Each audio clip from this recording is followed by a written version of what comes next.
Welcome to our second lecture on the FLSA. In our first lecture, we kind of did an overview of the scope of the FLSA, the Fair Labor Standards Act. In this presentation, we're going to discuss minimum wages and overtime wages. In subsequent lectures, we'll discuss the additional topics, exemptions from the FLSA, which is a really important topic, child labor, very briefly the Equal Pay Act, and then we'll approach talking briefly about the Texas wage statutes and what they require of employers in this state. So let's begin. Obviously, I guess the first thing to start with is what do we mean when we talk about minimum wages? And so here's the definition that I recommend you add to Quizlet. This is the least amount that a covered employer must pay in hourly wages to one of its workers. For our purposes, since we're in Texas, the most important statute in this area is going to be the FLSA, the federal law. A little bit of history about this. We didn't have a minimum wage in the United States until, at least not on a national level, until the Great Depression. And this is one of the innovations that President Roosevelt developed. Initially, it's unlikely that the Supreme Court would have upheld a minimum wage on a national basis. And so, after the tremendous economic upheaval of the period of the Great Depression, it became possible because of some constitutional reinterpretations that the federal government was able to implement a minimum wage. And this was designed to stabilize the wage rates and to provide people with a living pay rate. Minimum wages are controversial things. I was an economics major in college, and so there are really good things about minimum wage and there are really bad things about minimum wage. And one of the secrets for the government to do is to establish the right minimum wage. And of course, there are people on both ends of the perspective who think they know what the right minimum wage is. And it's very, very difficult. It's really a empirical issue. The problem is none of us has a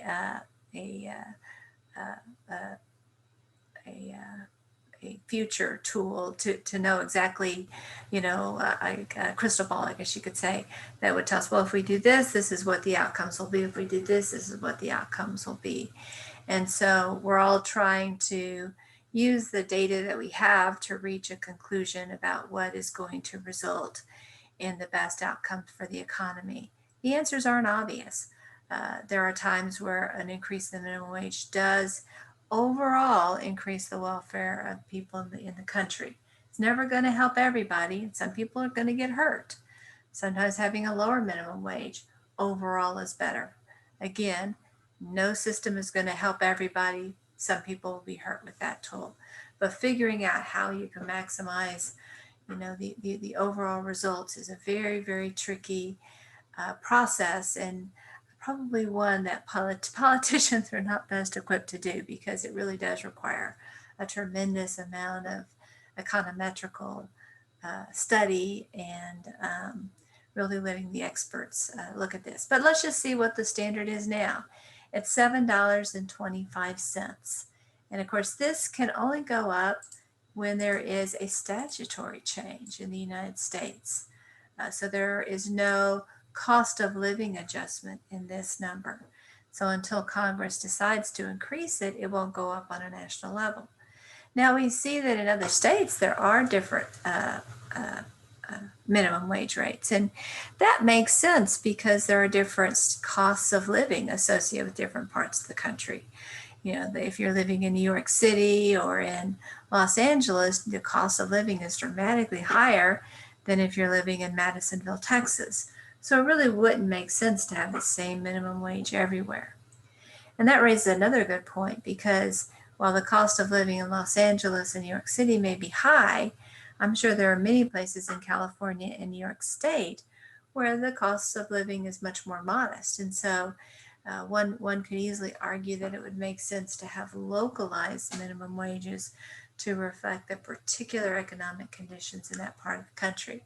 And we actually see a lot of that. We see that many states permit their counties and or cities to adopt a local minimum wage. And so those are some rather creative approaches to addressing some of these issues. As we can see here, this is somewhat of a dated figure. This probably goes back to the early 2010s. You can see the minimum wage is up somewhat since 1990, but the cost of living is also significantly higher. So was the minimum wage in 1990 too high? Perhaps, or perhaps the minimum wage now is too low. Again, it's an empirical question. We can't look at this and know whether our current minimum wage is too high or too low. But this is the type of statistic that makes sense to examine when you're trying to decide, if you're a policymaker, where that number ought to be. In this section, we're going to discuss people who have an hourly wage. Certainly, that's the easy case. But we're also going to talk about employees who often receive tips from customers, or employees who work on a piece rate basis. Let me pause and talk about a piece rate type of employee. Piece rate is a term that we use a lot in this area, but it can have a broader meaning than maybe the immediate idea that you have. Kind of the classic example of a piece rate person is somebody, for example, who may hem up pants. And so he or she sews quickly those pants and produces hems maybe, 20 an hour, 15 an hour. I'm not sure exactly how fast that can be done. Of course, they have a setup so that makes it easy for them to be very, very efficient. And so somebody who only produces 5 an hour isn't going to earn nearly as much as somebody who produces 25 an hour. And that just makes sense, because obviously the one who's producing 25 an hour is much more efficient, much more industrious, and is producing more value for the employer. And so in that case, the company is likely to reward the person who is producing at a higher rate. Now, of course, there can be concerns about the quality of work. Maybe the person who's producing only 5 has a very high quality of work, whereas the person who produces 25, maybe 50% of his or her work has to be redone. Well, that's definitely not efficient. So usually there's going to be some additional factors that are considered, some quality assurance aspects. So the piece rate is oftentimes a more complicated equation than simply how many were done. Kind of similar to piece rate, but not the same, is the situation of a commissioned employee.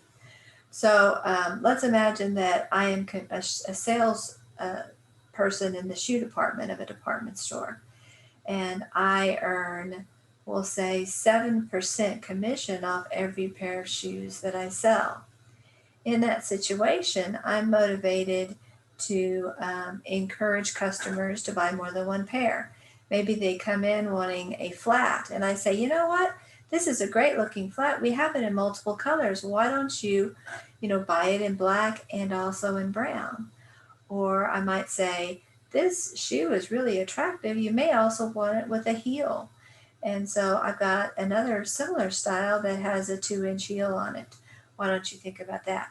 So I am recommending add-on sales.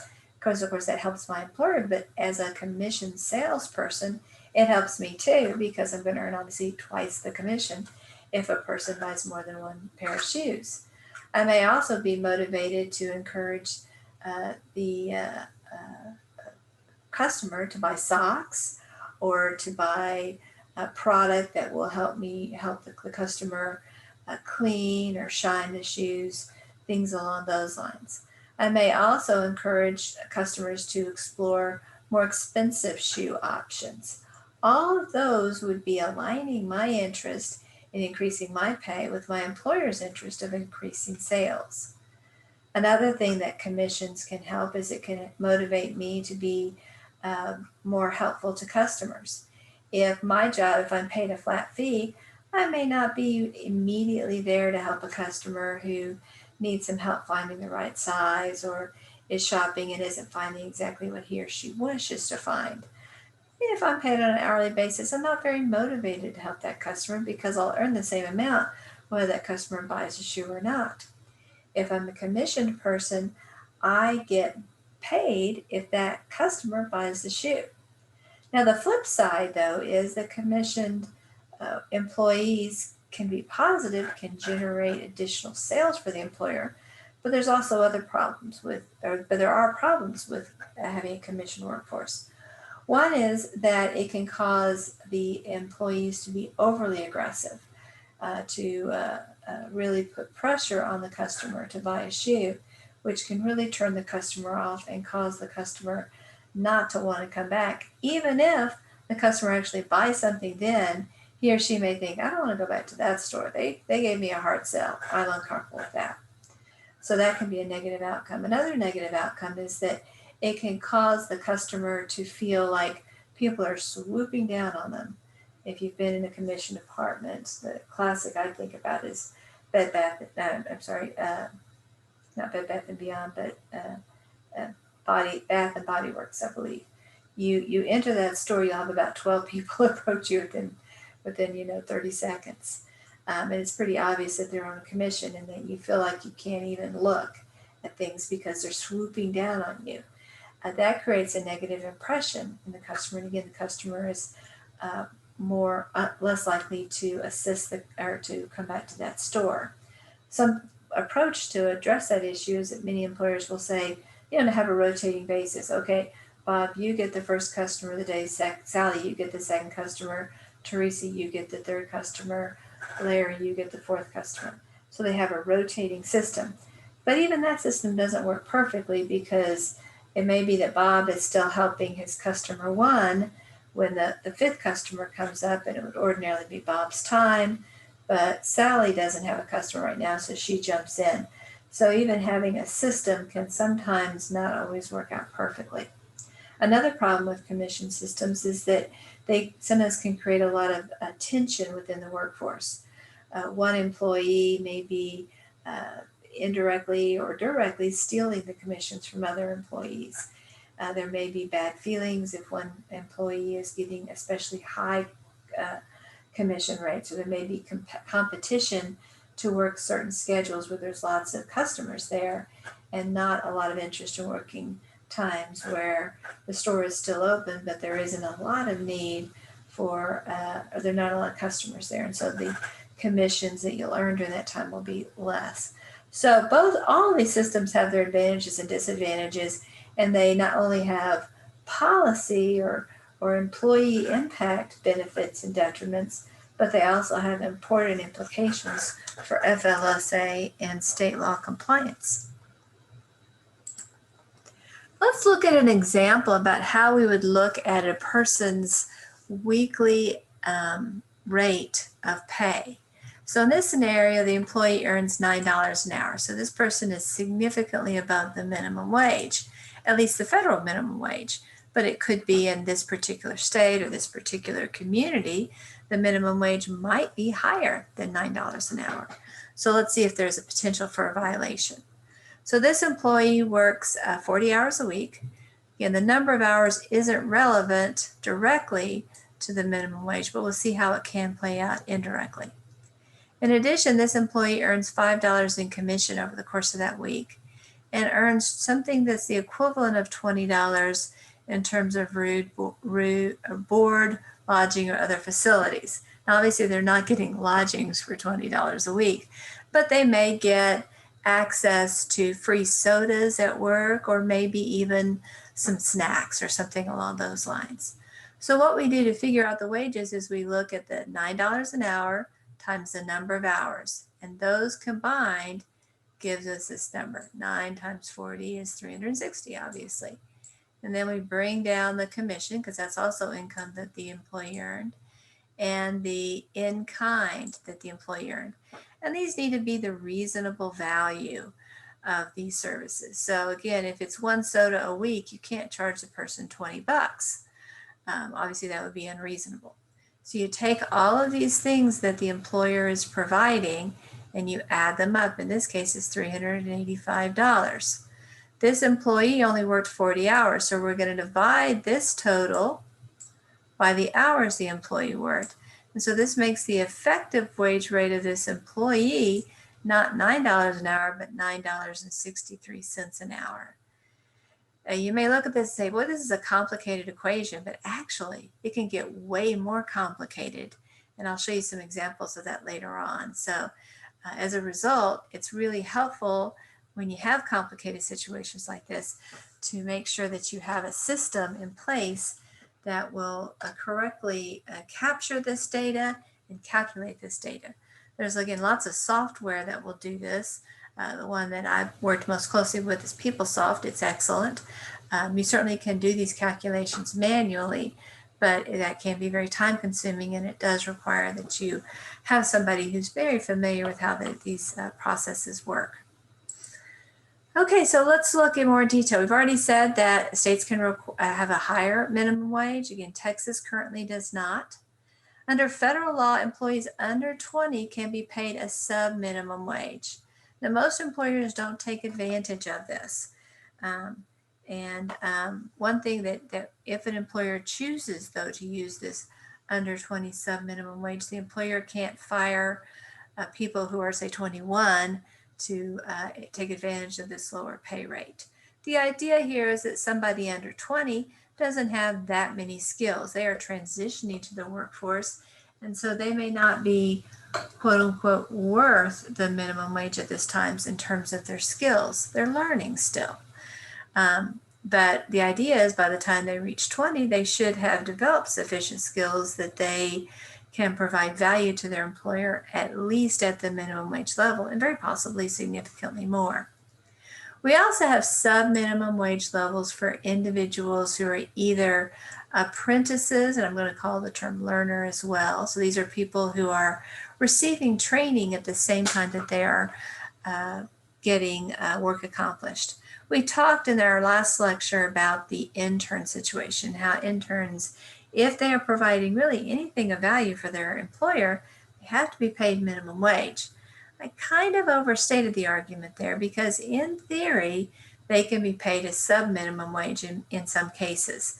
And the idea here is that if you're an apprentice or a learner, which is basically an intern, maybe half of your time you're providing value for the company, and the other half, the company's providing value for you. They're letting you observe things and learn things by just simply being around the working process or perhaps receiving formal training. And so the idea is it makes sense to have a sub-minimum wage in those cases. Again, it is a possibility, but the vast majority of employers do not choose to take advantage of the sub-minimum wage.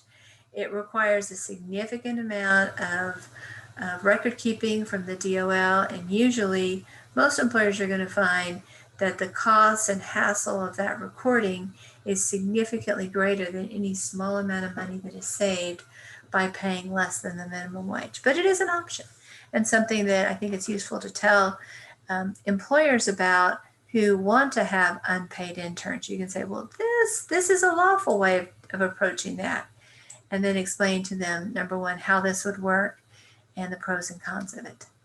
Another situation for sub-minimum wage is when we're talking about disabled workers. I've seen this most commonly when we are supporting people who have intellectual disabilities, people who perhaps are going to be working at a slower pace, not because they lack a good work ethic or because they're still training, but because of intellectual limitations that they may have. This can also apply with physical limitations too. I'm just telling you what my experience is more focused on the intellectual limitations.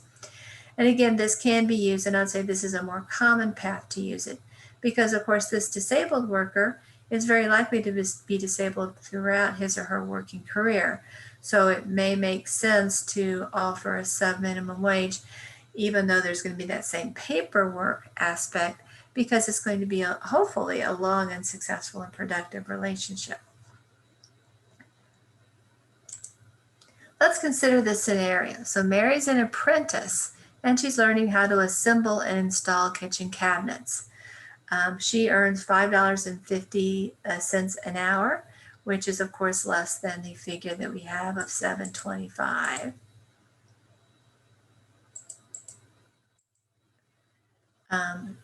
Baby Bear Kitchens can pay, Mary, apologize for that, can pay Mary less than the minimum wage only if BBK obtains a certificate issued by the Department of Labor Wage and Hour Administration. Again, this is the agency that administers the FLSA. So this would be the path if they wanted to pay Mary less than $7.25 an hour. Okay, we haven't played with this term salaried yet. We're going to have a really extensive section about the topic of salaried. But the short answer to salaried is this is somebody who isn't paid on an hourly basis or a commission basis or a tip basis or a piecemeal basis. Or piece rate basis is another way of saying that. This is somebody who's paid the same amount each week, no matter how much he or she works. So imagine that I am a manager of Wilson's Clothing Outlet. And some weeks I work 35 hours a week. Some weeks I work 70 hours a week. But because I'm salaried, my pay is the same every week. I am not entitled to any overtime under those circumstances. I get paid for getting a job done. How many hours it takes for me to get the job done is going to vary and is not going to directly affect my pay. Let's consider the piece rate scenario that we've already talked about. So for piece rate employees, the average hourly earnings during the work week must be at or above the federal minimum wage. And here's our definition for piece rate. Please add it to your Quizlet. A piece rate fixes a wage payment on each completed unit of work. Again, the example I have is a seamstress or a seamster who is paid based upon the number of hems that he or she sews. Another example would be a lumberjack who is paid based upon the number of trees he or she harvests. And the idea here is that, yes, some trees are more difficult to harvest. Some are easier. Over time, it will average out. Some hems are easier to hem than others. Again, over time, it will average out. And again, the other example that we want to include in our Quizlet is the situation of a commission. Here's our definition of a commission. The employee is earning a portion of the sales that he or she is responsible for generating. So again, piece rate isn't based upon the ultimate cost that the consumer pays for whatever the worker is preparing. So there isn't that direct connection there. When workers earn a commission, there's lots of different systems for this. Some have a draw rate, some have a base rate. Let's talk about that for a second. So one system would be to say that I'm going to earn $5 an hour for every hour I'm at work. And then I'm also going to earn, we'll say a 4% commission over all I sell. Now, just looking at this, there's no way of knowing whether I'm going to get to minimum wage or not. I may or I may not. And so if it ends up that this amount works out of, let's say I work 40 hours a week, and let's say I earn $120 through this commission. So that week I worked 40 hours. So I'm going to want to divide this amount by 40. And that means on an hourly basis, I on average worked or earned $3 in commission each hour. So 5 plus 3 is 8. So in this scenario, I was paid the minimum wage. But let's say another week comes up and I have the same pay system, but there's not as many customers. Maybe this is when COVID-19 is ongoing. And instead of earning 120 in commissions that week, I only earn, we'll say $60 in commissions. I still work the 40 hours, so we're going to divide this by 40. And so in commissions, I only earn $1.50 per hour on average.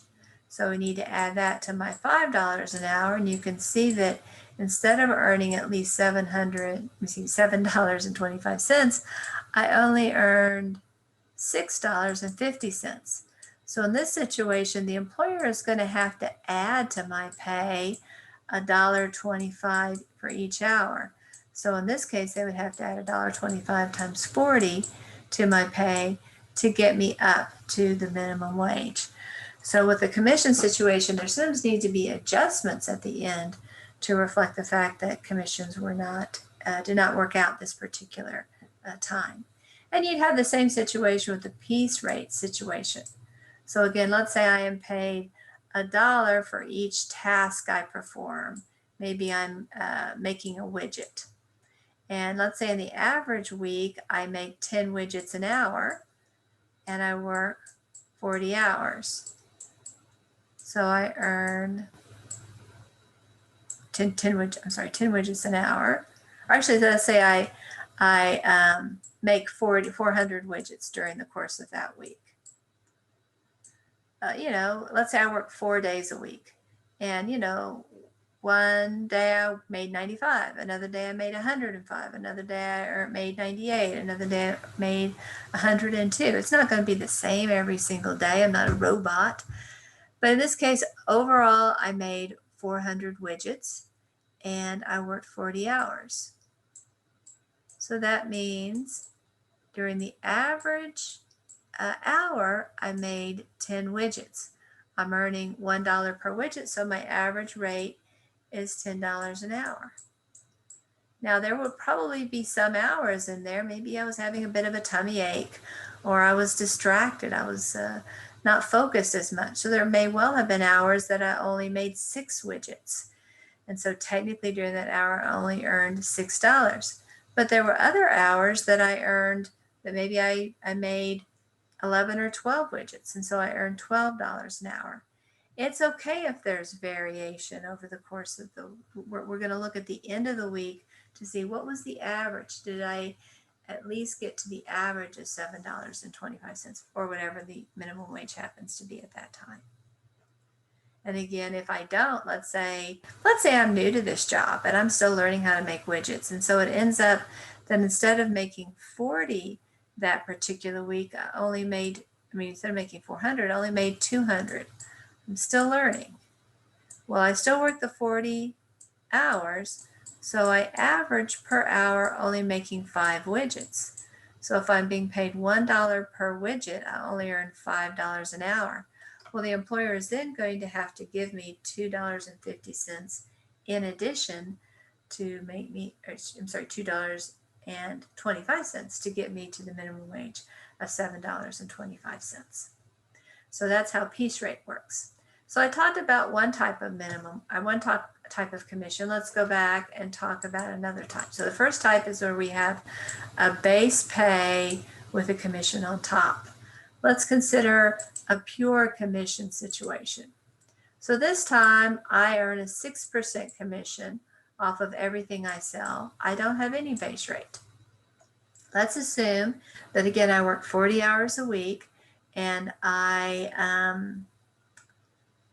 have commissions of $440 in commissions. Well, again, we're going to divide that by 40 hours. Some of these 40 hours, I probably didn't earn a penny.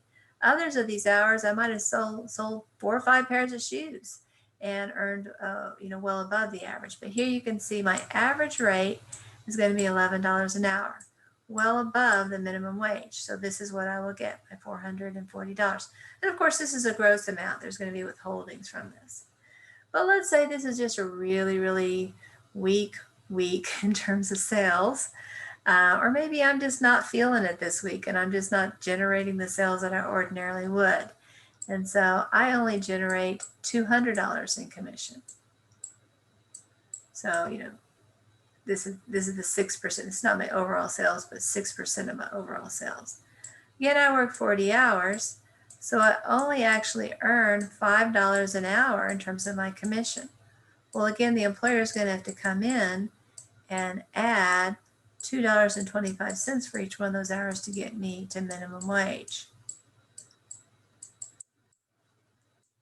There is a third system that commission people work with, and that is a draw system. That's really complicated, and it's not lawful everywhere. It is lawful in Texas. I'm not going to talk about that one, but if you happen to support someone in the retail area, it's very possible that they will have a draw system, or at least it may be a plan that they want to consider. So I'm just going to put this up here as one of the many things that you'll want to be aware exists. And again, if you need to use it, you'll be able to learn it at that time. Okay, so this is another complicated situation I wanted to talk about, and that is when an employee has two different functions and earns two different rates of pay. This is something that in my career I saw a tremendous amount of. This was very common in the industrial setting when my clients were using that. So you may or may not see this to be common, but let me explain how it works. So Bob works as an assembly line worker for most of his hours. For 30 hours a week, he's an assembly line worker.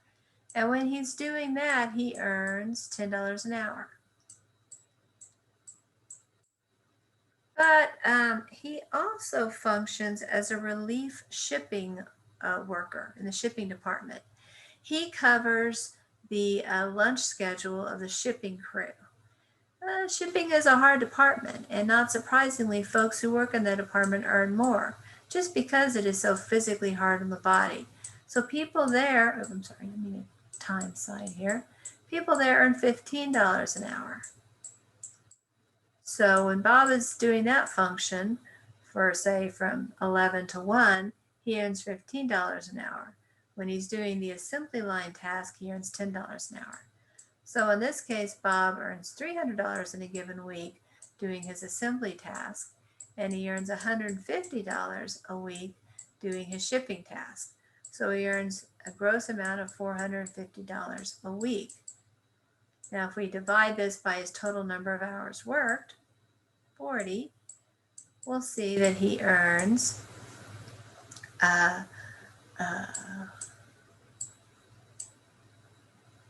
see here. I think that's right. We just divide 450 by 40, and so his effective hourly rate is $12.25.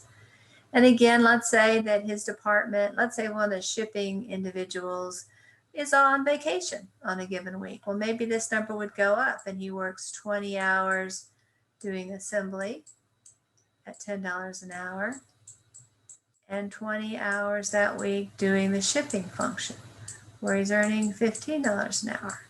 So you can see how Bob's total compensation is going to go up and down, and his hourly rate at this point would be $12.50, right? And of course, it can also go down. Maybe the shipping department isn't as busy that week, so they don't need people to cover during lunch. So Bob works 40 hours as an assembler. Well, then he's only going to earn a total of 400 hours, and his effective hourly rate is just going to be $10 an hour. We'll talk more about why it's important to have that average wage rate later on. Just keep in mind that's how we go about calculating it. As I've already said, payment doesn't have to be in the form of cash or a check or a direct deposit. It can also be in the form of goods. Many employers do not monetize that. When I was growing up, my brother worked at Jack in the Box for many, many years. And when he was there, he was allowed, I think, to eat anything he wanted. It was free, but it wasn't deducted from his pay, or maybe he had to pay a little bit, but it was a very small amount of his pay. The food was much cheaper than the normal price. And I think he did get soft drinks for free. That was not actually deducted from his pay, but that would have been lawful for the Jack in the Box to do so. There are other goods or services that you might receive at work that would reduce the wages potentially if that employer wanted to say, well, because we feed you lunch, we're going to deduct $2 from your pay to reflect that fact.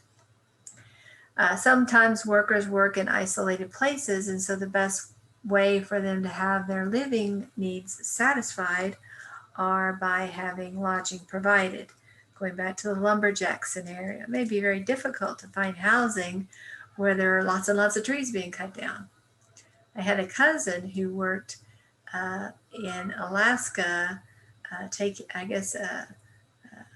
gutting and scaling salmon during that 3 or 4 week peak season where they have a lot of need.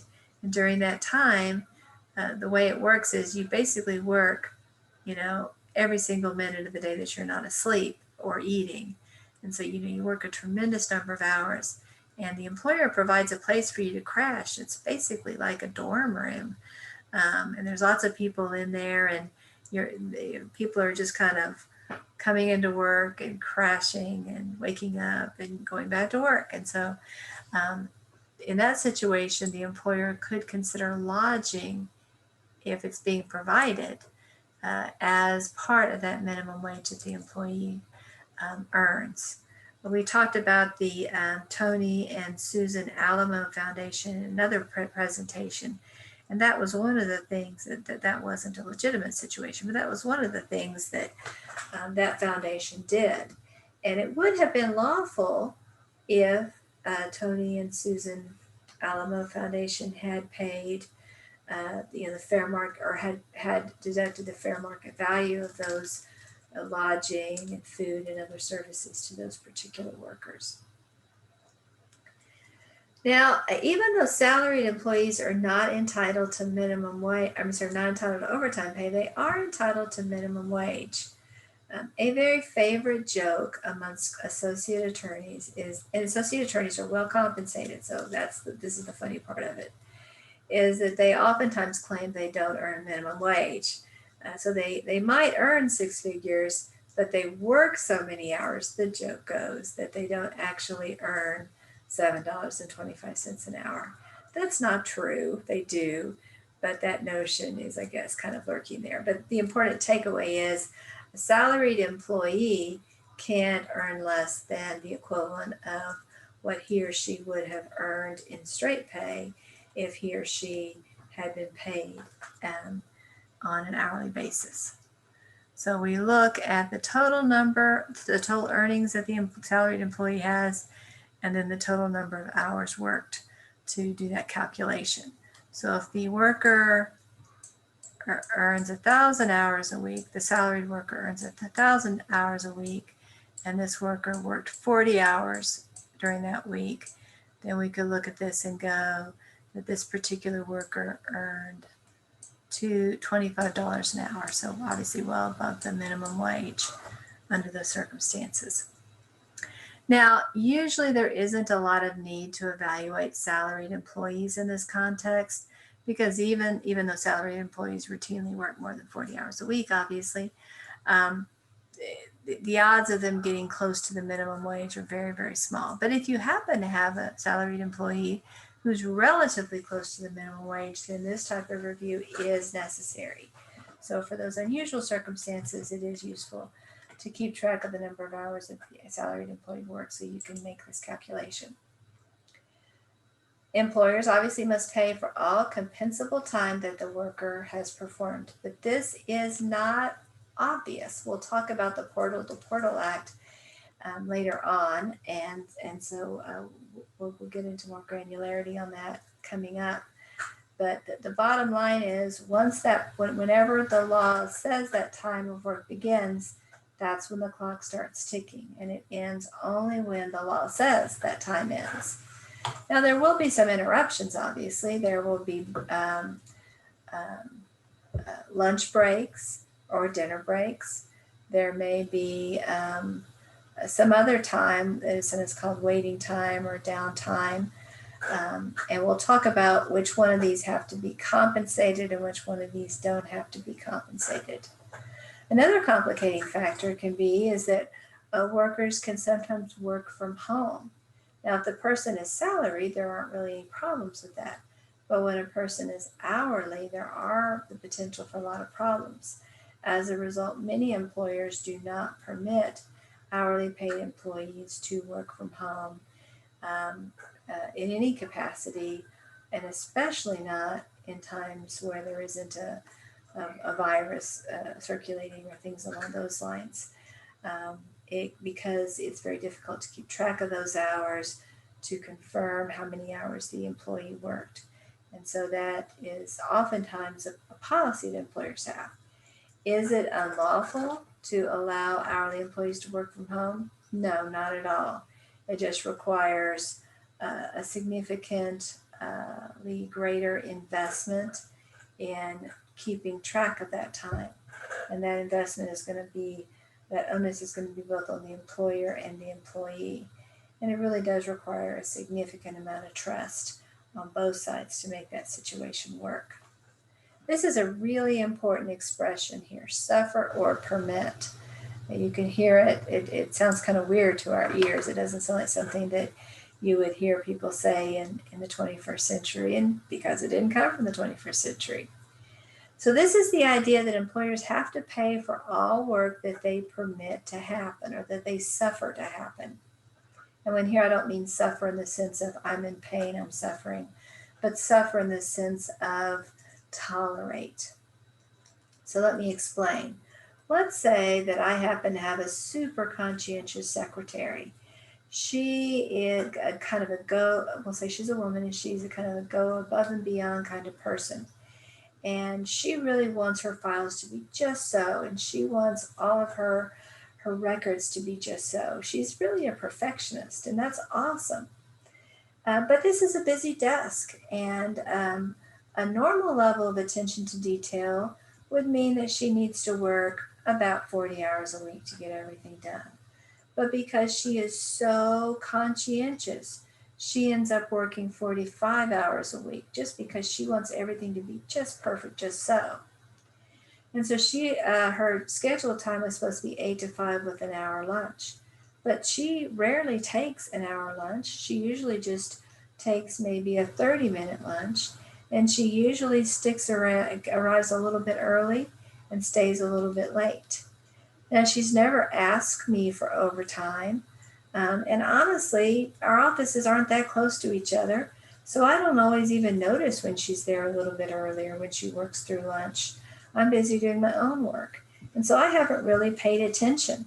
The assumption in the office is that secretaries will work only 40 hours. And so each week she's being paid only 40 hours, even though she's working 45 hours. Now, she's never asked me for overtime. And I've never consciously noticed that she was working more than 40 hours. But I have absolutely suffered and permitted her to work those extra hours. So she is entitled to her pay. And let's say she earns $20 an hour. Well, she's entitled to $20 an hour for her first 40 hours. So $80. $800, sorry. And then for her other 5 hours, she should be paid $30 an hour, which is 1.5 times $20 an hour. So she should, instead of being paid $800 gross, she should have been being paid $950 gross.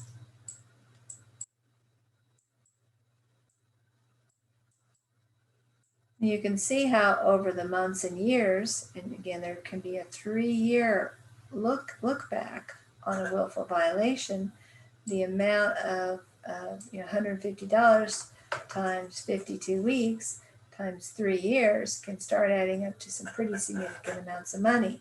And if she's not the only person in the boat, but let's say there's several other secretaries in that situation, you can see how the dollar amount arises pretty quickly. This is one of the reasons why employers oftentimes will have a policy that hourly employees can't be at the workstation, before they're supposed to be at work, or they can't eat lunch at their workstation. Again, the idea is really to protect the employee from this suffer or permit situation, because if the rule is that my secretary, Susan, can't be at a workstation until 7:55, and she needs to be gone by 5:05, and she can't be in her workstation between noon and 1, she's really not going to be in a situation where she's able to work outside of that time. And so it's going to become obvious to both she and me when she actually does need to work overtime. And then she'll be in a position where she'll be compensated for that. So the onus is on the employer. He or she has the duty to see that work is not performed if the employer doesn't want that work to be performed. So sometimes an employer's response to this is saying, listen, we're only going to allow overtime when it's authorized. Now that sounds good, and I'm not saying it's a bad policy, but it is a dangerous policy if you don't manage carefully how you handle that. So again, going back to my example, if the genuine work volume on my desk is 45 hours a week for secretarial support, and I'm telling my secretary, you've got to get everything done in 40 hours, well, she's a human being. She's not a robot. She can only do what she can do. And so if she's feeling like, oh my gosh, I'm going to get fired because I'm not getting everything done, but I'm not allowed to submit overtime, so I'm going to have to sneakily work so that I don't get disciplined and I don't get in trouble for working unauthorized overtime. So you can see the kind of stress you can cause your worker and the fact that you're going to result in a lack of FLSA compliance. So when you have no overtime without authorization, you also have to make sure that you have reasonable expectations as to the work volume. Now, if you do have somebody who works overtime without authorization, you still have to pay them for the extra work that they did. They have violated perhaps a company policy, and you can discipline them for it. You can even fire them for it. But what you can't do is say, we're not going to pay you for it because it wasn't authorized.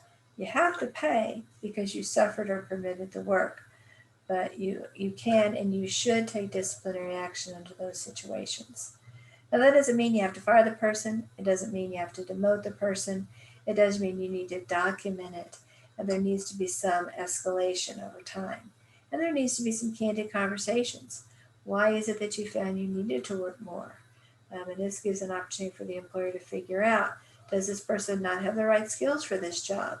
Is the job too demanding for this particular employee, or perhaps for any employee to accomplish that task? Does the employee have the tools that he or she needs to be successful in this particular position? Or is the employee doing the job maybe not in the most efficient or effective way?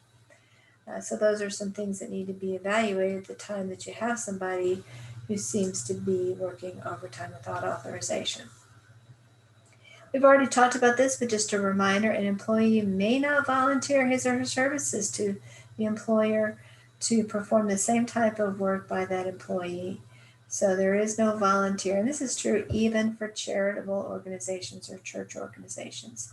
If I work for my synagogue as a secretary and I earn $12 an hour in that role, I can't do secretarial work for my church, for my synagogue, on Saturday, or not Saturdays, I will say on Sundays for free.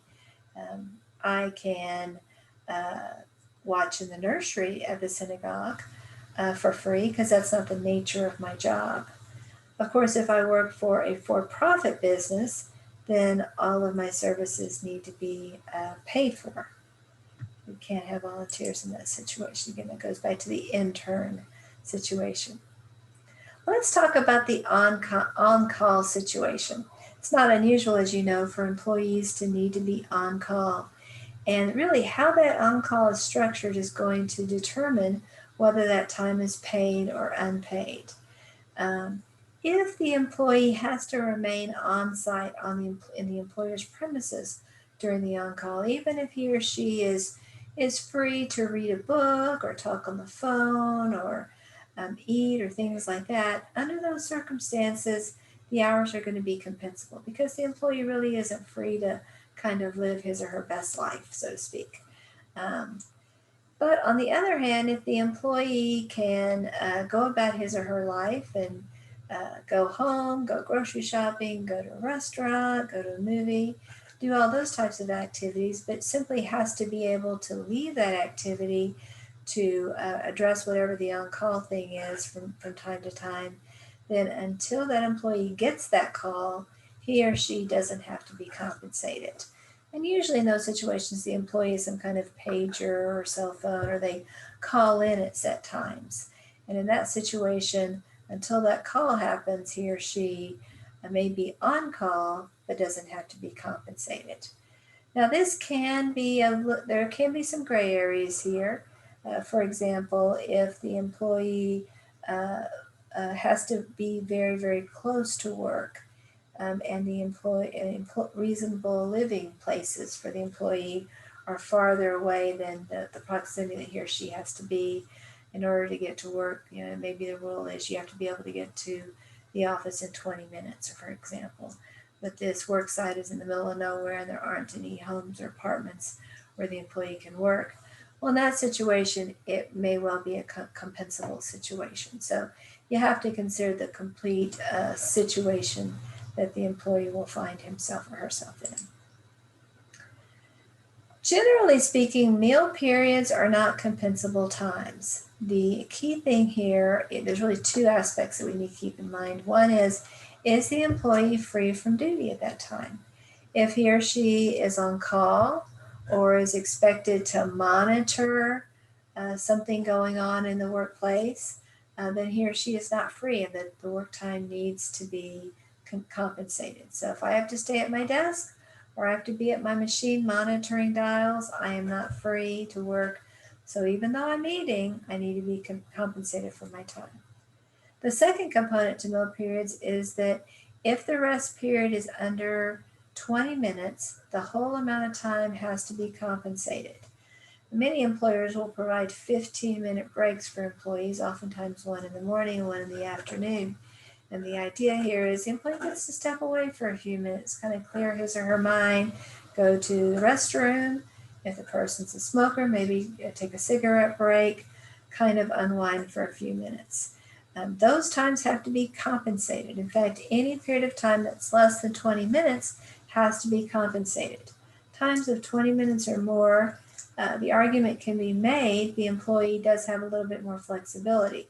But if it's only 19 minutes, the employee really can't leave the facility. I mean, it would have to be a really small facility to leave and get back on time. And so the employee really doesn't have a lot of freedom, and so it is compensable time. We'll talk more about a 30-minute rule with meal periods later on. I want to flag, though, that related to this 20-minute rule, there's also a 30-minute rule that we'll talk about that's kind of related to this topic. So put a little mental note in your brain about that. So if an employee is on duty for less than 24 hours, sleeping time is not compensable. But if the employee is on duty for 24 or more hours, then the employer can only exclude 8 hours of that time from reflecting the time that the employee was asleep. Because the idea is that the employee, if the employee is on duty, anytime he or she's awake, he or she is restricted in where he or she can go. Now, obviously, if the employee was actually working, let's say this is a firefighter, and he or she is handling calls during that time, and he or she actually didn't sleep 8 hours, then he or she would be entitled to a greater amount of compensation. The portal to portal, I promised you this was coming. This is a really cool act. This act amended the FLSA. So people talk about the Portal to Portal Act all the time as almost as if it's a separate law to the FLSA, but it really isn't. It's a little bit like when we talked about Wagner and Taft-Hartley and Landrum-Griffin, that those are all, well, actually, the Wagner Act is not an amendment, but it was the original NLRA. The other laws were amendments. This is a similar deal. Usually when we talk about amendments to employment law, we don't, focus on the name of it. But this name is pretty memorable and pretty easy to keep in your head. And so I think it is helpful to know this particular statute.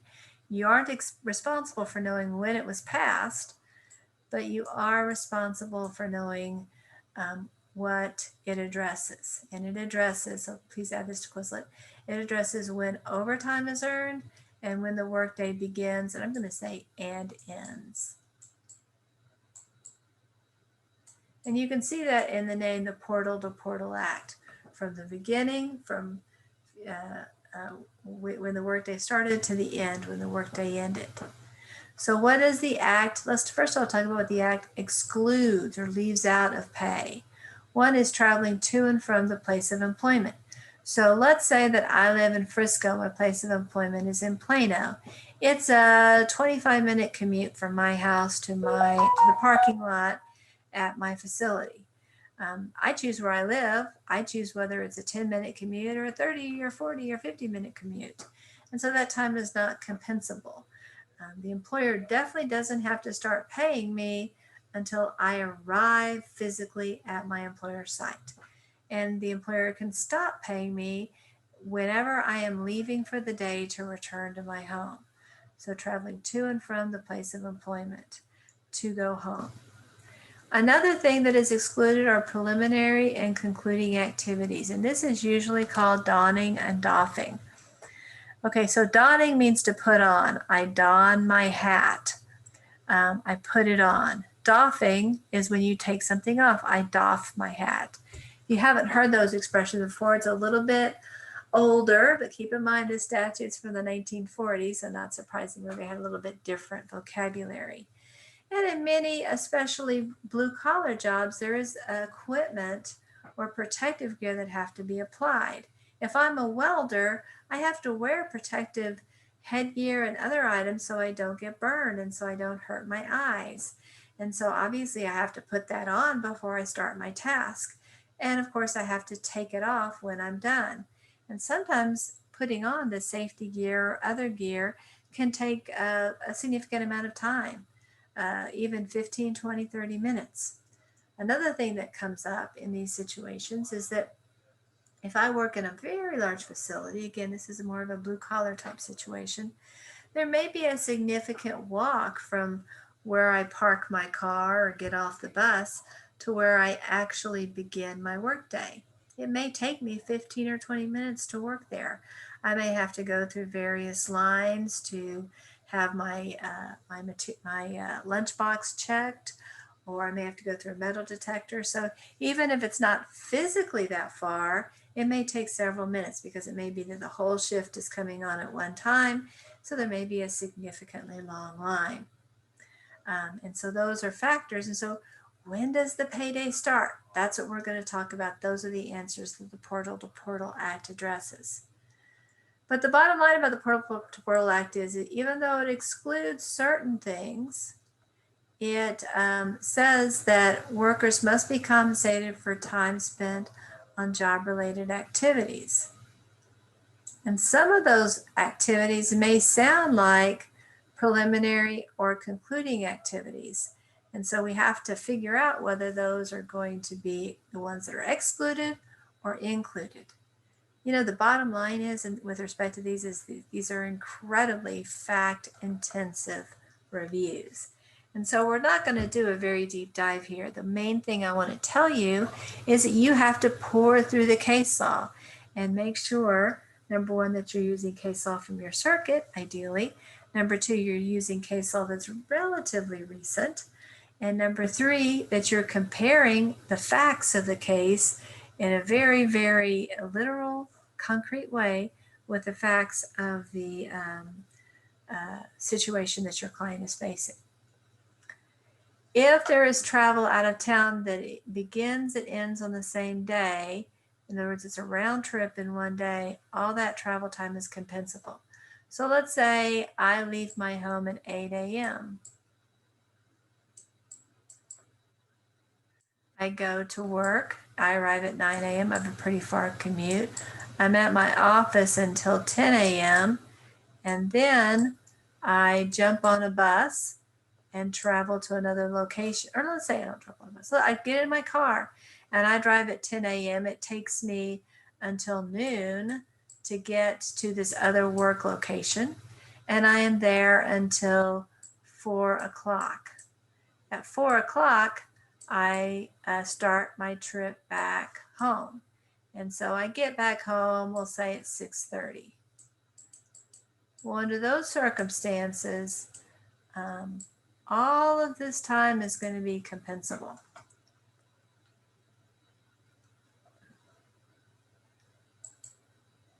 Let's consider the Alvarez case. This is a U.S. Supreme Court case. It's relatively recent, and it is a portal-to-portal case.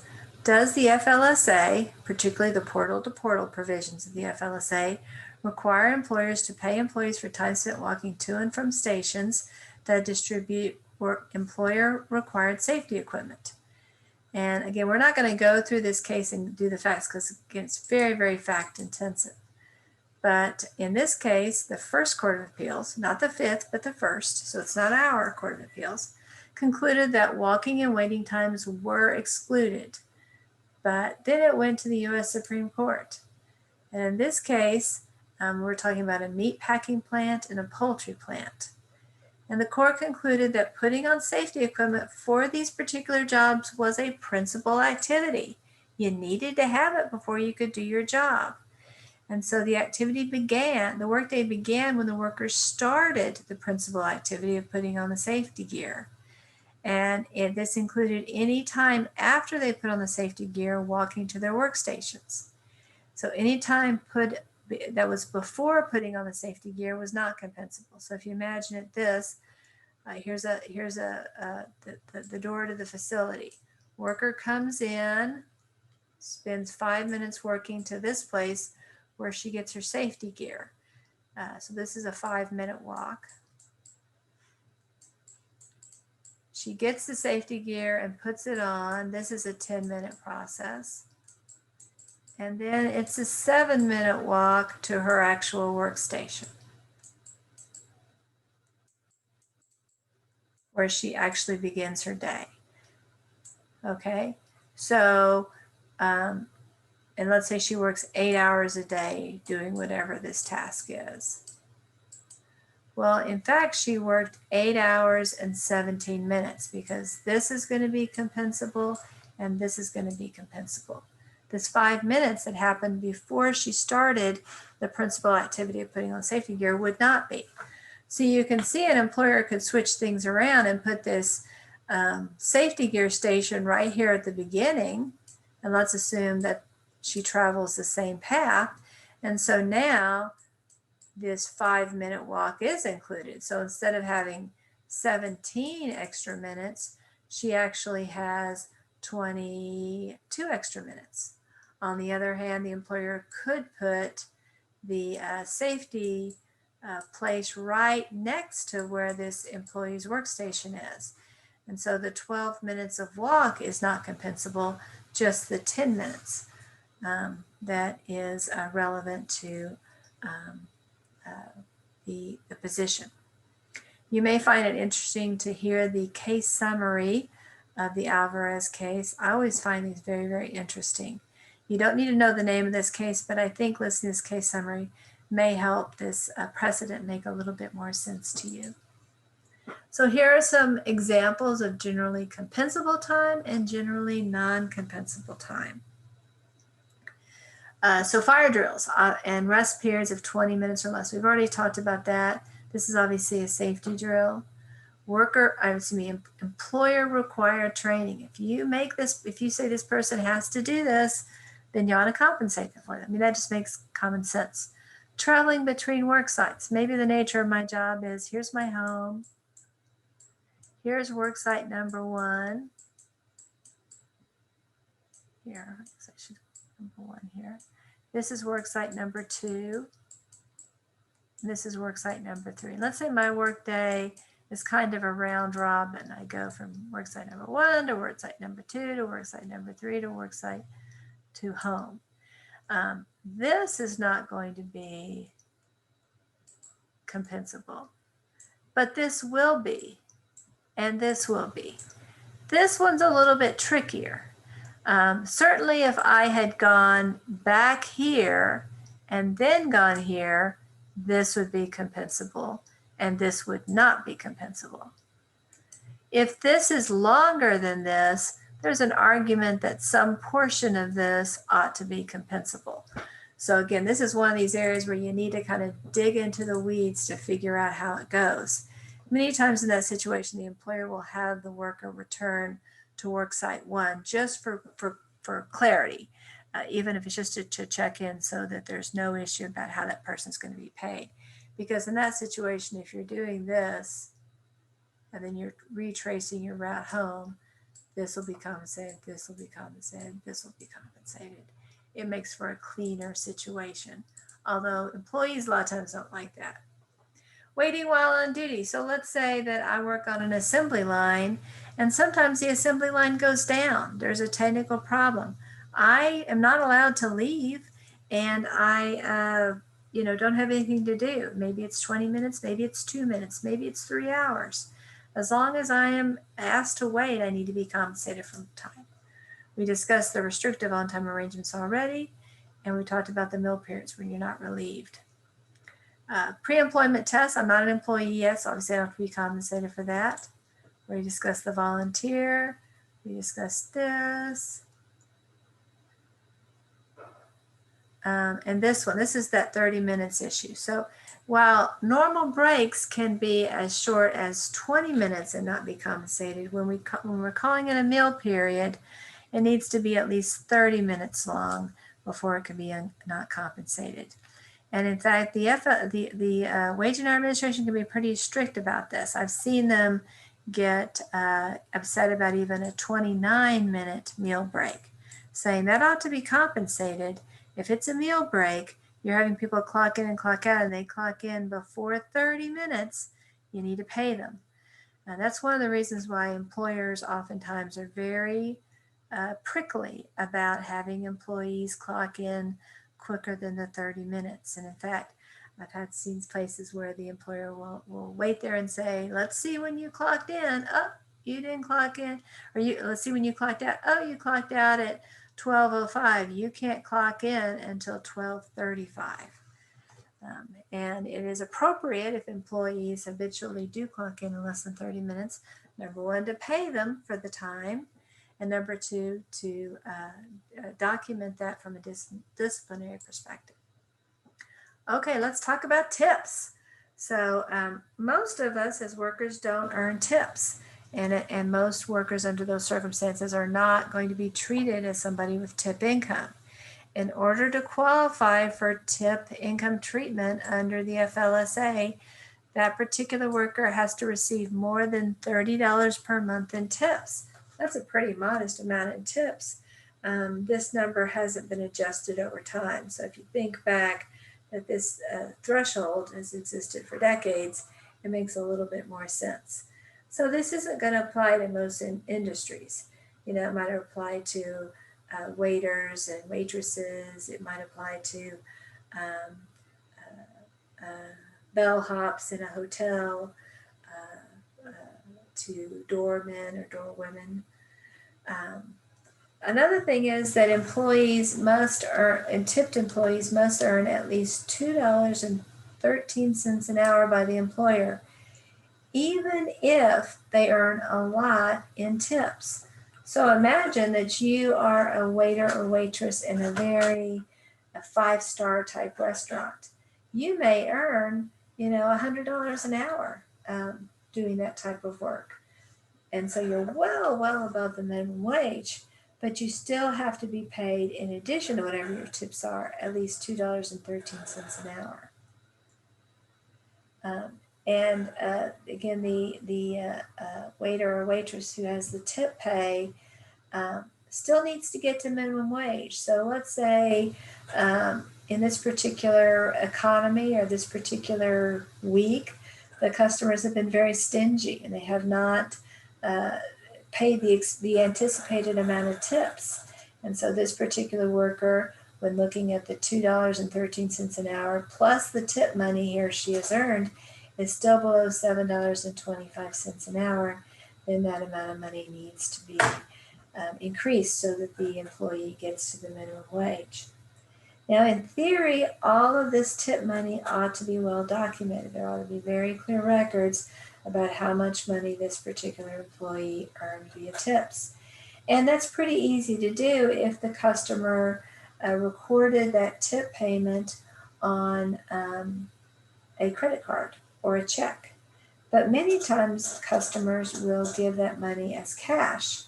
And when that happens, there's a lot more ambiguity about the situation. Because in many cases, the employee doesn't want to reveal the amount of money to the employer because the employee doesn't necessarily want to report that to the government. I know that's shocking to say. You've never heard of that happening. It's certainly unlawful, but it sometimes does happen. And so the employee may understate the amount of tips that he or she is getting. He or she may also understate it because he or she doesn't want to pool the tips that he or she is earning according to the rules of the tip pool. That could be another issue, obviously. But what should happen is, whether it's paid by credit card, check, or cash, all of that money ought to be recorded and reported to the IRS. So the employer can claim this tip credit that we're talking about here only if the employer informs each tipped employee about the tip credit allowance, including the amount to be credited before the credit is used. The employer can document that the employee received at least enough tips to get to minimum wage, and all tips are in fact retained by the employee or shared according to a valid tip pooling arrangement. It's pretty common in restaurants for the tip that is awarded ostensibly to the waiter or waitress to be shared with the bartender or to the people bussing the tables, maybe even with the host or hostess. Those are perfectly lawful. Tips should not be shared with management, though, or with the house. So those are the parameters for the tip sharing arrangement. We're not going to spend a lot of time on these statutes, but they do belong in your Quizlet. These don't have much applicability outside of federal government employment. So the Davis-Bacon Act, and again, you don't need to know the year, although I think it's helpful to know that these are Great Depression laws. It requires the paying of prevailing wages and benefits in federal contract projects.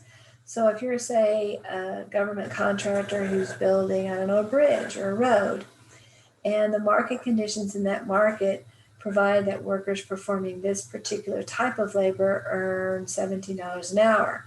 Well, you can't just pay them minimum wage. You have to pay them that prevailing wage rate.